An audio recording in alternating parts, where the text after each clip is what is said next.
Darah baru. Oh! Kita akan cari darah baru yang tidak bikin Darling sakit kepala ataupun pusing ataupun migrain. Jadi lehnya gimana pendapat Ron ni, Pak? Ron ni. Bilang menyam kawelam je. Asal baby ubat sakit ular. Menyam ubat sakit ular. Saya fikir tak apa mentah kerana bertau ular-ular. Orang ini payah je para baik.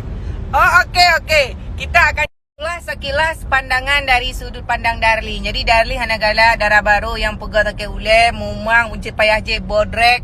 Yang perempuan-perempuan bodrek Darling tidak mau. Nah, selanjutnya kita akan menanyakan lagi gimana pendapat Darling setelah mempunyai isteri seperti Cuk Bul. Kiban pendapat Ron Tengku?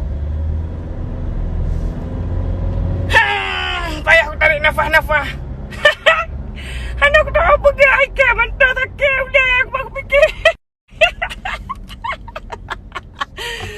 Aku lagi ada je. Lai pun tak pegang teman. Hai aku fikir. Tak apa hai le. Tak apa. Tak drop hai le. Tak drop. Yang kelagian Cik Bul Lafaz. Jadi kalian menanyakan, hai Cik Bul, kiban Darling menanggapi isteri seperti Ron. Yang kelagian kalau sampaikan le beliau. Jadi beliau yang fikir le keserang terima Pak Leong. Lebih dan kurang mohon maaf, itulah wawancara kita sore ini bersama Darling Tercin.